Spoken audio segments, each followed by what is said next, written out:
Сар шиг хол нутаг. Сар шиг холын газраа дасахгүй гээд яах юм бэ? Сайхан Монгол бүсгүйг санахгүй гээд яах юм бэ? Зориод очсон газраа дасахгүй гээд яах юм бэ? Зоргоор оргисон нутгаа санахгүй гээд яах юм бэ?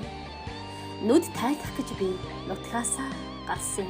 Нүүдлийн шуур шиг газар сайгүй тэнсэн. Хатан хүчнийг ажилгүй гүйсэн. Харин хүмүүс наанаа хүрээлж цаанаа хүтэн. Амьдрал хөөж би нутгаасаа гарсан. Аргагүй л ажил голгүй хийсэн.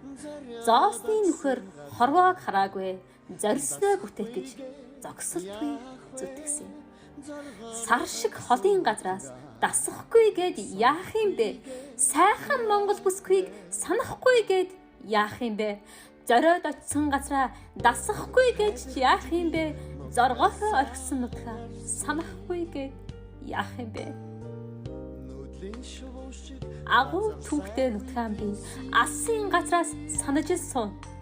Ард үлдсэн амьдралаа би амирхан зүрхэндээ тээж явна. Дээд тэнгэрээс заяат нутгаа дэлхийн цээжинд гэж бодож суун.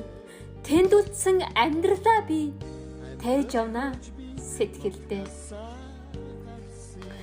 Хинч алавдаагүй би өөрөө л явсан юм. Зуурхандаа нутгаа бодсон юм. Эмэл амьдрах үзэх гэж би тэмүүлсэн юм. Эргэж очоод утгатаа би үрд амьдрнаа. Сар шиг холын газраас дасахгүй гээд яах юм бэ? Сайхан Монгол бүсгүйг санахгүй гээд яах юм бэ? Зориод очсон газраа дасахгүй гээд яах юм бэ? Зоргоор оргисон нутгаа санахгүй гээд яах юм бэ? Агууга түүхтэй нутгаан би асын газраас санаж суун. Ард үлдсэн амьдралаа би амин зүрхэндээ тээж явна. Дээд тэнгэрээс заяат нутгаа дэлхийн цээжинд гэж бодож суун. Тэнд үлдсэн амьдралаа би тээж явна сэтгэлдээ. Сар шиг холын газраас дасахгүй гээд яах юм бэ?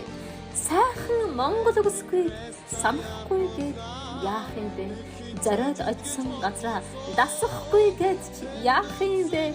Зон Монголынхаа зоргийг дуулахгүй гээд яах юм бэ?